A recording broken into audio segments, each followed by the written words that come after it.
Made by people like you. Your community. Your radio. Your Preston FM. And neither would my first guest this afternoon, I'm sure. It's lovely to welcome back into the studio Maureen Chadwick, who's an independent diabetic nurse. So a very good afternoon, Maureen. Good afternoon, Hugh. It's nice to be back again. And I'm sure you wouldn't switch, Preston, would you, for a beach in the Bahamas on this Friday afternoon? God, no. No. So lovely to see you, Maureen. And last time we were together, one of the questions that was raised, and I know you found out a little more information about this, was from one of our listeners asking about, I think the question she posed was around, could a person suffer, if that's the right word? I sometimes don't like using that word, suffer, or could a person have type 1 and type 2 diabetes at the same time? Yeah, it was Cheryl that mentioned it last week, and I went into the description of you either have 1 or 2. But then I was reading some papers and then found out there's something called LADA, which is LADA, which stands for latent autoimmune diabetes in adulthood. And basically what it is that a person who is at a younger end presents himself with similar sort of type 2 symptoms, except at the age, the obesity, and also the fact that it's very difficult to control them on oral tablets. So you end up having to give them insulin a lot faster than you would do with somebody who has got progressive type 2 diabetes. So they then go into the actual symptoms of having type 1 and get really high blood sugars and can actually get what's called diabetes ketoacidosis, so ends up in an emergency situation. So they need the insulin a lot faster. But what you do need to do with these people is to protect the pancreas and the beta cell production, which actually makes the insulin. And they can get the other complications that come with type 2 diabetes, such as the cardiovascular disease, retinopathy, which is eye disease, and neuropathy, which is the painful onset, as you would do with type 2, which comes on quicker than it does probably with type 1. So I found that out, Cheryl, so I don't know whether that helps or not, but you asked the question and it stuck in my head, and then this came up and I thought, oh, that's what that lady asked, so I just thought I'd look into it a bit more for you. Right. Okay. What about, I mean, do you come across, I was also reading last week a feature in a magazine, and it was saying about the number of young people, the increase in young people with diabetes. Yeah, Is that something that you've come across, Maureen? I haven't actually come, because I don't actually work. I used to work with children when I very first started out in diabetes, but I don't now. I work mostly with adults. And they have found that with the case of children who are overweight or obese, that they do bring it on, and that is what's causing the biggest sort of worry within the diabetes community, is the fact that children who necessarily don't go out and they sit in front of the computer or they sit in front of the television all day or DVDs, and they're not actually doing physical exercise as we would when we were younger, because we were thrown out. Not that sounds awful, but we used to go outside and play and run about and get on our bikes and do a lot more physical activity than perhaps that children are encouraged or do nowadays, because they're more easier with the with using the computers. I know that with my daughter, with my grandchildren, she's forever getting them off the games or the Game Boy or whatever it is, and they're only little, and makes sure that they're outside running around and playing in the garden. She'd rather them doing that than be in front of the television. Yeah, but it's mostly because of the fact that children are a lot bigger than what they were. And I was talking, in fact, to someone who works here at Preston FM, a young man in his early 20s. And we were just talking last week, and he was telling me, and then he actually showed me the kind of pen that he now has, devices that he injects himself 4 times a day. That is we do that happens with type 1 diabetes, with diagnosed at a young age. On diagnosis with you can actually, we do so that you have like a background dose of insulin, and then you have a shorter acting, fast acting insulin that you inject just before you're going to eat, so that because of people's lifestyle, the way that life is now, sometimes you might plan to have your lunch at say 2 o'clock, and because of work commitments or whatever it is you get carried away with, you probably don't get your lunch till 3 o'clock. So with the old insulins that used to give twice a day, and you still can have now, they work with some people but not everybody. If you have like a regimented lifestyle, you have the background dose as normal, but the shorter acting lasted for a little bit longer, so it carried you through until lunchtime, until tea time when you took it again. But nowadays that is the preferred method, that you have a longer acting insulin that covers the background doses. So if you have a quick snack, it's covered. But the short acting you would have with a breakfast, lunch and evening meal, to ensure that if you have that carbohydrate load with the carbohydrates a little bit more, you've got some extra insulin to work on it. And I know many years ago, because I experienced it within my own family, if someone had diabetes within the family, often the immediate members of the family would have regular checks to see that they were okay. Do they still do that, or have things changed these days? I don't think they do that so much now. It's a case of... because now I know that Lancashire County Council, because public health comes under under health and social care now, and public health is involved in very much in preventative health care. And in Lancashire County Council, we do I think it's 40 to 70-year-olds check, and within that check is a diabetes check. But so people get called in, or you can, if you're within those age ranges, to go in and just get checked out, and it's just all done by a simple blood test. But usually if people have got sort of like symptoms, there's nothing to stop you going to see your GP and say, look, it's in my family, I'm a little bit concerned because I'm finding out now that I'm going to the toilet a lot more, I'm a bit more thirsty, I'm feeling very lethargic after I'm having a meal and falling asleep in the chair, kind of thing. And you are worried. It might not be diabetes, it could be something totally different. It could be that you're working harder or you're stressed out. But if you are concerned, then by all means go to the GP and just mention it, and they'll just do a quick test to find out. Usually takes about 2 or 3 days or a week, and then get the blood results, and then you'd know whether or not you have got diabetes or not. And last time we met, we were discussing, and there's some interesting feedback on the subject. We were talking about the fact that for many people, or some people, they find it difficult to actually talk to health professionals. And we were saying that it is always a good idea maybe to write those questions down before you meet with your health professional. Yeah, it is. It's always, and people always sort of...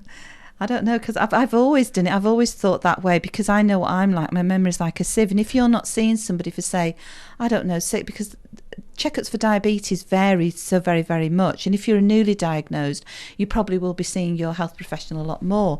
But if you, say, have got a really good control, or your control's just a little bit wayward and they want to see you a little bit more regularly, by the time you get next time, there might be something that comes into your head and you think, I need to ask, but when you're actually sat face to face, you forget.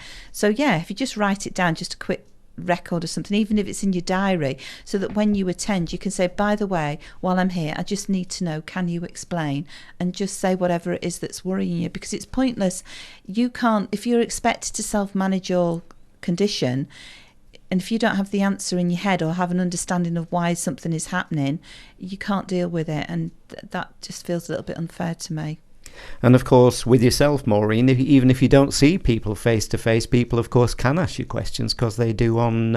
Is it on your Facebook page? Or you can ask me on Facebook. I'm on Twitter. I'm on Facebook. I'm also. It comes under like the business is called Diabetes Complete Care. So the Facebook page is Diabetes Complete Care UK, and the Twitter account is Diabetes CC UK. So you can find me there. So you can either tweet me a message, or else follow me and then send me a direct message, and I'll get back to you. So I suppose you get some very interesting questions. I haven't up to now, to be honest. It's that there's a lot of people that follow, because if I'm getting into conversations with either other health professionals or people that I generally talk about, then people tend to, it sounds a bit crazy, but I find on Twitter that people follow to see what you have to say, rather than actually point blank ask you a question. But it never phases me if somebody does, because I would do it via direct message anyway, which is usually, see on Twitter they put it as DM. or I do it as a personal message on Facebook, because it just gives a little bit of, it makes it more like one-to-one than it would do if not.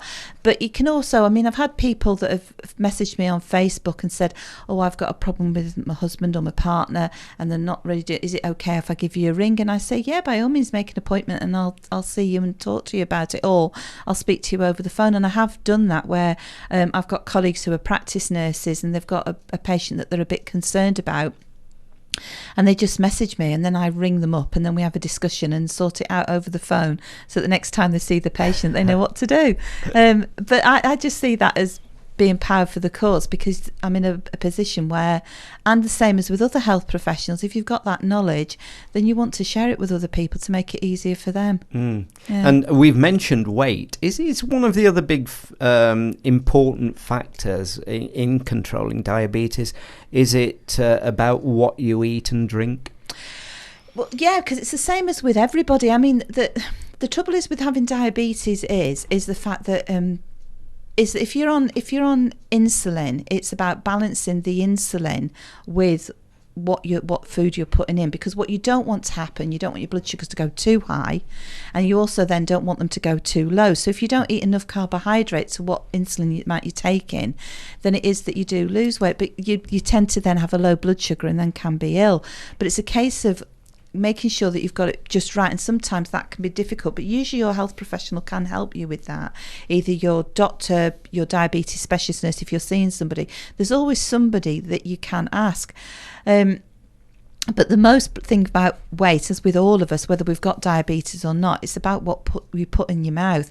And what a lot of people don't realise is that sometimes people may be overweight, but it may not be that they're eating too much. It could also be that they're not eating enough. And so the body hangs on to what food when you do eat, so that you have got something there. So it's got something, if it has a low blood sugar, it's got something to call upon to make your sugar levels come up to normal. Also, if you don't drink enough water, I know that sounds mad, but if we don't get enough fluid inside of us, we then become dehydrated and we hold on as well. So it's just about the same message as we do for all of us. But don't beat yourself up. You have to be careful that you don't become obsessed with it, which is what we talked about last time. Yes. Because then what happens is then eating disorders start getting involved, and you don't want to go down that road. It's just about making sensible choices, really, and just being moderate. What I tend to do, and I've been doing this week, and I've been thinking that I've been making my tea too much because there's just me, but I always put it on a side plate. I never eat off a dinner plate. I always eat off a side plate.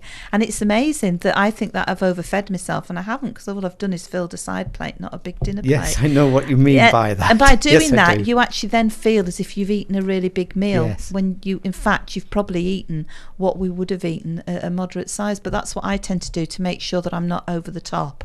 But it's the stuff in between that you have to watch as well, such as the crafty snacks of crisps. I'm not saying don't have them, but what I'm saying is don't have, say, one packet every day or 2 or 3 packets a day. Try and limit it to, say, 1 or 2 a week, which when you like crisp. And you do tend to find that if you stop having the bad stuff, such as crisps, fast foods and chocolate, you then your mindset changes, and you don't crave for them as much as you do when you're taking them all the time. And if anyone has tuned in who've not heard our interviews before, or maybe they've just recently been diagnosed with diabetes, so somebody new, what advice would you give that person? Whoever's if you're newly diagnosed, I know within the Preston and Chorley area, I know that they give you the option to actually, especially with type 2 diabetes, they give you the option to join in structured patient education, which is called Desmond around here. I don't think it has changed. If it has changed, I do apologise to the diabetes specialist nurses. But and it's a structured education which basically goes through, it's in a group session, which some people don't like.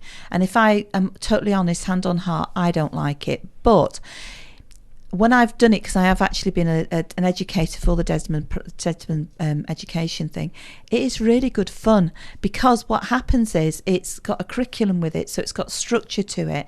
So every group session is exactly the same.